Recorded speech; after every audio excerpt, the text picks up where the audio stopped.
बड़ी ज़बरदस्त एक कहानी है और बड़े ज़बरदस्त मेहमान हैं जिस वक्त हमारे साथ मौजूद हैं। इनका तारुफ मैं आपसे करवाती हूँ, लेकिन उससे पहले थोड़ा सा बता दूँ कि इन्होंने कारनामा क्या किया है। सिंध की झोंपड़ी में तालीम हासिल करने वाले मुकेश कुमार मेघवाड़ नामी एक शहरी, जिन्होंने अपनी मदद के तहत सिंध के 25 गाँव और गोठों के बच्चों के लिए एक ऐसा स्कूल बना दिया जहाँ उन्हें मयारी तालीम फराहम की जा रही है। सबसे अच्छी बात नाज़रीन ये है कि स्कूल में सरकारी स्कूलों वाले सिफारिशी और सियासी भर्तीशुदा उस्ताद नहीं है, बल्कि काबिल टीचर्स बच्चों को पढ़ाते हैं। तालीम बहुत ज़्यादा ज़रूरी है। इस बात को जहन में लेकर मुकेश मेघवाड़ ने सोचा कि अगर तालीम नहीं होगी तो कुछ नहीं हो सकता। मुकेश हमारे साथ मौजूद हैं, बहुत शुक्रिया आपके वक्त का, आपने टाइम दिया। ये सबसे पहले तो मुझे अपनी कहानी बताएं, ये आप खुद आपने तालीम हासिल वहाँ की, स्कूल नहीं थी, ये स्कूल बनाने का ख्याल कैसे आया, ये कहाँ से सफ़र शुरू हुआ? अब बुनियादी तौर पे जिस तरह की लाइफ हमने गुजारी है गांव में, वो बहुत मुश्किल कठिन है, और क्योंकि आपको बहुत ज़्यादा स्ट्रगल करना पड़ता है आपको एजुकेशन के लिए, क्योंकि आपके पास वहाँ पर इस तरह के इदारे मौजूद नहीं है, इस तरह की फैसिलिटीज़ मौजूद नहीं है। गवर्नमेंट स्कूल जो है वहाँ पर एक क्लास के अंदर 100 बच्चा बैठा हुआ है, पढ़ाने वाला टीचर एक है, तो आपके पास कोई फैसिलिटी नहीं होती। अच्छा। तो हम भी उसी सफ़र में चल ही रहे थे। अचानक से एक इदारा था मेहरगढ़ इस्लामाबाद से, वहाँ पर 2 महीने का लीडरशिप को कोर्स था, उसमें मैं सिलेक्ट हुआ। वहाँ पर पाकिस्तान उस वक्त आप क्या कर रहे थे? उस वक्त मैं एक स्कूल में स्वीपर था, गवर्नमेंट स्कूल था। स्कूल में स्वीपर था, मेरी जॉब थी सफाई की जॉब थी। बिल्कुल। अच्छा, तो आपने कितना पढ़ा हुआ था उसको? तब मैंने एफएससी किया हुआ था। अच्छा। और एफएससी करके आप स्वीपर एग्जैक्टली। आपने बच्चों को ट्यूशन क्यों नहीं पढ़ाया? आप स्वीपिंग क्यों? क्योंकि गांव में ट्यूशन का कोई कॉन्सेप्ट ही नहीं होता। वहाँ पर गांव में तो ट्यूशन वाला, क्योंकि आपके पास स्कूल का कॉन्सेप्ट नहीं है, होता, तो ट्यूशन का कहाँ होगा? वो सारे मौके शहर में मौजूद है, गांव में नहीं है।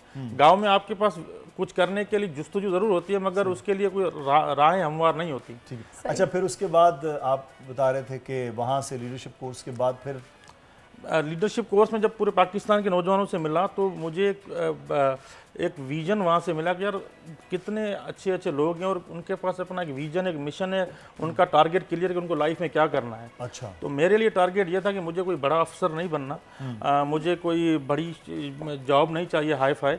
मैंने जाके गुजर सफ़र के लिए कुछ भी आप कर सकते हो, मगर जिस तबके से आप ताल्लुक़ रखते हो उनकी ज़िंदगी के लिए तो कुछ करना चाहिए। जो तकलीफ़ें जो जिस दौर से हम गुजरे हैं, कम से कम जो हमारी आने वाली नस्ल है वो ना गुजरे। तो हमारे दोस्त थे कुछ, वहाँ पर उनके साथ मिलके हम झोंपड़ी नुमा जो स्कूल थे, बंद पड़े थे गवर्नमेंट के 1 रूम स्कूल, वहाँ पर बच्चे ज़्यादा थे मगर टीचर्स नहीं थे, तो हमने अपनी जेब से कुछ कंट्रीब्यूशन करके वो स्कूल खोले, चलाए। फिर दोस्त जुड़े, बाकी उन्होंने कंट्रीब्यूट करना शुरू किया, तो 3-4 स्कूल मुख्तलिफ जगहों पे चला रहे थे। जहाँ पर अभी मेरा स्कूल है, वहाँ से 7-8 किलोमीटर दूर एक गाँव था कृष्ण ठाकुर का, वो स्कूल बंद था, हमारे 200 बच्चे थे। अच्छा। तो हमारे दोस्त थे वहाँ पर, अजमल एजुकेशन एक्टिविस्ट हैं, उन्होंने वहाँ पर इनिशिएटिव लिया, हम सब जुड़े तो वो स्कूल चलाया। फिर सिंध एजुकेशन फाउंडेशन की एडवर्टाइजमेंट आती है हर साल था नहीं कि 1-2 साल के बाद आती हैं, तो वो स्कूल देते हैं नौजवानों को जहाँ पर स्कूल की ज़रूरत है। तो वहाँ पर हमने वो स्कूल अप्लाई किया और हमारा स्कूल हो गया। जब स्कूल बना रहे थे तो हमारे पास पैसे नहीं थे, क्योंकि अच्छा। सिंध एजुकेशन फाउंडेशन आपको सब्सिडी देती है पर चाइल्ड पढ़ाने के लिए, और जो उनका सपोर्ट होता है वो एक मिनिमम सपोर्ट होता है, इतना बड़ा नहीं होता कि आप इतना बड़ा स्कूल बना सकें। हाँ। आप इनिशिएट कर सकते हैं। तो मैंने वो फुटेजेस देखी, वो तो बहुत बड़ा स्कूल आपने बनाया। बिल्कुल। उसमें अभी इस वक्त हमारे पास 12 क्लासरूम है, 2 ऑफिसेज हैं, एक लाइब्रेरी है, तो 15 रूम का एक पूरा स्कूल है हमारा। तो वहाँ से वो विज़न शुरू हुआ, ज़ीरो से शुरू हुआ था। मुझे नहीं पता था कि ये किस तरह बनेगा, मगर मेरा ये ख्वाब था, ड्रीम था कि स्कूल बनाना है, किसी भी तरह एक ऐसा इदारा हो जहाँ पर किसान, मजदूर, हारियों के बच्चे वो एजुकेशन हासिल कर सके जो वडेरों के, जागीरदारों के, ब्यूरोक्रेट्स के बच्चे इस्लामाबाद, कराची के इदारों में करते हैं। हमारा वहाँ पर है कि अभी एक बहुत खूबसूरत सी लेबॉर्ट्री, साइंस लेबॉर्ट्री बनाएं, ताकि वो सारे एक्सपेरिमेंट बच्चे वहाँ पर कर सकें और उनको फ्यूचर में कोई मुश्किल ना हो। मुझे बताइएगा फंड्स फिर कैसे अरेंज हुए?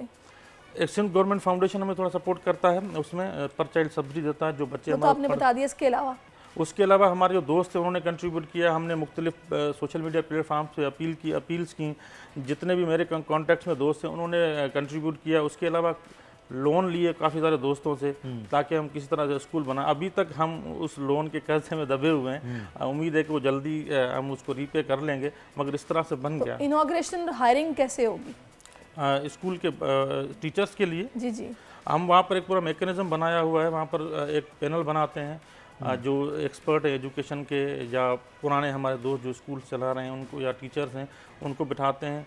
एडवर्टाइजमेंट होती है बाकायदा हमारे सोशल मीडिया पेजेस पे, जो न्यूज़पेपर्स के थ्रू हम एडवर्टाइज करते हैं। टीचर्स साहब अप्लाई करते हैं, उनका इंटरव्यू होता है, डेमो होता है, टेस्ट होता है, 3 मरहलों से गुजार के हम फिर उनको हायर करते हैं। या आपने कहा कि ऐसा स्कूल हम जहाँ पे बडेरों के, जागीरदारों के, ब्यूरोक्रेट्स के बच्चे, जहाँ शहरी स्कूल्स में जिस तरह सहूलियात, आपने क्या अपना सिलेबस इंग्लिश मीडियम में या? जी बिल्कुल, इंग्लिश मीडियम में। 2 चीज़ें हम बड़ी मज़े की कर रहे हैं। एक तो सिलेबस इंग्लिश मीडियम में, मगर सिंध टेक्स्ट बुक बोर्ड का है, क्योंकि हम सिंध एजुकेशन फाउंडेशन के साथ हैं कॉन्ट्रैक्ट में। बाकी हम एक्स्ट्रा करिकुलम जो एक्टिविटीज़ करवाते हैं वो उनको हम बच्चों को अपने रूट्स से जोड़ने की कोशिश करते हैं, क्योंकि मेरा 8 साल से काम पीस एजुकेशन में बहुत ज़्यादा रहा है। हम हर साल जो फुकरासत बना हुआ है हमारे गांव में, इसीलिए आपने स्कूल का नाम भी अमन स्कूल रखा है। बिल्कुल, अमन के साथ ही वो सारी उनकी है। तो हम हर साल अफ्तार डिनर रखते हैं, 10th मुहर्रम पे हम न्याज करते हैं, दिवाली होली हम सब साथ सेलिब्रेट करते हैं। वो सारी चीज़ें हम स्कूल में बच्चों को भी सिखाते हैं कि ये धरती हम सब की है, मज़हब अपने अपने, ये वतन हमारा सबका है।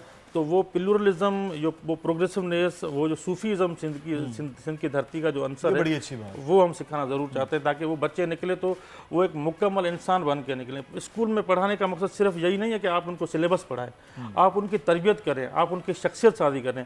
तो मुझे यकीन है ये जो स्कूल है, या हमारे जो बाकी दोस्तों के जो स्कूल है, वहाँ से जो बच्चे निकलेंगे इंशाल्लाह वो पाकिस्तान का नाम बहुत आगे लेके जाएंगे, और एक जो जनरेशन निकलेगी वो वाकई वो एक पाकिस्तान की वो प्रोग्रेसिव जनरेशन होगी। अच्छा, वैसे यहाँ तक मुकेश साहब आना बिल्कुल मुझे यकीन है कि इतना आसान नहीं होगा।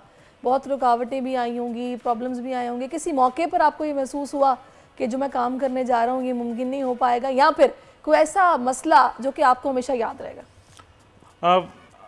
शुरू के दिन जब हम स्कूल बना रहे थे, फंड नहीं थे, आप बड़ा ख्वाब देख लेते हो, आप बहुत जल्दी में बहुत बड़े डिसीजन ले लेते हो, मगर बीच में कहीं ऐसा टाइम आता है, एक पॉज आता है कि आपको लगता है कि ये मैंने गलत किया है, क्योंकि नहीं हो पाएगा, क्योंकि आप थक जाते हैं। इस तरह के मौके आए, मगर रुका नहीं मैं। वो जुस्तजू, वो काम करने का जो था ना, वो उस डगर को मैंने नहीं छोड़ा, वो चलता रहा। मैं बिल्कुल मायूस हो गया था, एक टाइम पे ऐसा आ गया था कि मैं स्कूल को छोड़ दूँ, कॉन्ट्रैक्ट ख़त्म कर दूँ, किसी और को दे दूँ।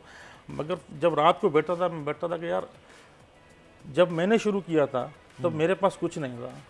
8 सालों में मैं कहाँ पर हूँ, 2 डिग्रीज़ हैं मेरे पास, प्रोफेशनल लॉयर हूँ मैं, जीरो से शुरू हुआ था। तो ये क्यों नहीं हो सकता? नामुमकिन कोई चीज़ नहीं है। उसी जुस्तजू को लेके चलता रहा, दोस्त जुड़ते रहे। जब भी मायूस होता था दोस्तों से बात करता था, दोस्तों से गपशप करते हुए। मेरी ज़िंदगी की सबसे बड़ी जो स्ट्रेंथ है वो मेरे दोस्त हैं। जितने भी दोस्त पूरे पाकिस्तान में जो दोस्त मिले हैं वो सारे मेरी स्ट्रेंथ है। तो उनके साथ बातचीत होती थी, वो सपोर्ट करते थे, कोई ना कोई रास्ता निकल आता था इस तरह से। अच्छा, अभी ने बात की ना स्कूल के हवाले से, तो अभी कितने बच्चे हैं आपके पास वहाँ जो पढ़ रहे हैं, और हर कम्युनिटी के बच्चे वहाँ पर पढ़ रहे हैं? है सिर्फ गरीबों के बच्चे या मयारी तालीम है तो यहाँ तो फिर वडेरों के बच्चे भी पढ़ते हैं? ये बड़ी खूबसूरत बात है। हमारे पास वहाँ पर जो ज़मींदार हैं, वहाँ पर बहुत बड़े वडेरे नहीं है मेरे स्कूल के आस-पास कुछ 100 एकड़ 200 एकड़ के ज़मींदार, उनके बच्चे भी हमारे पास पढ़ते हैं। अच्छा, किसी गरीब हारी किसान के बच्चे भी पढ़ते हैं, मोची के बच्चे भी पढ़ते हैं, मजदूर के बच्चे भी पढ़ते हैं, सब पढ़ते हैं। और सब के लिए बराबर क्लासरूम है, एक ही चीज़ का, एक ही किस्म का सेटअप है, किसी के लिए कोई अलग से कोई सेटअप वहाँ पर नहीं। बच्चों के माइंडसेट पे काम करते होंगे, ज़ाहिर है उनका माइंडसेट कुछ डिफरेंट तो होगा। बिल्कुल होता है, बड़े चैलेंजेस होते हैं वहाँ पर आते हैं, मगर फिर हम उनकी करते हैं ब्रेनस्टॉर्मिंग, वहाँ पर उनको सिखाते हैं, बताते हैं कि देखिए दुनिया में किस तरह से काम हो रहा है, बाकी चीज़ों में क्या हो रहा है। तो हमें ये फ़र्क ख़त्म करना चाहिए।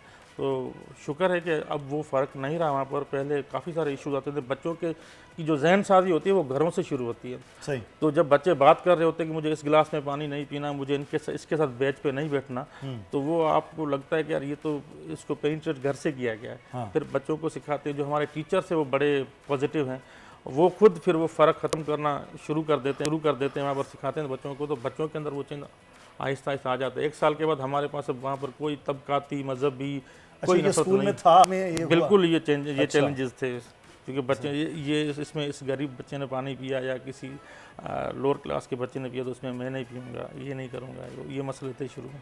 तो उनको करना बड़ा मुश्किल था मेरे लिए, मगर वहाँ के जो दोस्त थे उनकी सपोर्ट ली, पेरेंट्स को बुलाया और उनके साथ बैठे, बच्चों के साथ। किस क्लास तक आपने ये स्कूल बनाया है? इस वक्त हमारा स्कूल है एलिमेंट्री स्कूल। अच्छा, 8वीं तक ECE से लेके कच्ची से लेके 8वीं तक। अच्छा। और हमारा जो विजन है कि हम इसको यूनिवर्सिटी बनाएं, अमन यूनिवर्सिटी बने, 10 साल के अंदर की यूनिवर्सिटी बन जाए। मगर इस वक्त जो हमारा पहला स्टेप हुआ कि अभी मैट्रिक तक लेके जाए, क्योंकि गाँव के अंदर जो ड्रॉप आउट रेशो बहुत ज़्यादा है, क्योंकि वहाँ पर अपॉर्चुनिटीज़ नहीं है। आपके पास स्कूल है, झोंपड़ी स्कूल बना हुआ, एक रूम का जो स्कूल है वहाँ पर 100 बच्चे हैं और हर स्टैंडर्ड का बच्चा है, 1 2 3 4 5। एक टीचर क्या पढ़ाए उनको। हाँ। तो हमारा यही था कि ये झोंपड़ी स्कूल जो 1 रूम्स के, तो टीचर भी एक होता है, एक होता है, बिल्कुल। अब एक बच्चे की बारी 10 दिन के बाद आती है उनसे कुछ पढ़ने की या पढ़ाने की। तो हमने कहा कि यार इस तरह ये कॉन्सेप्ट से बच्चों के फ्यूचर तबाह हो जाएंगे।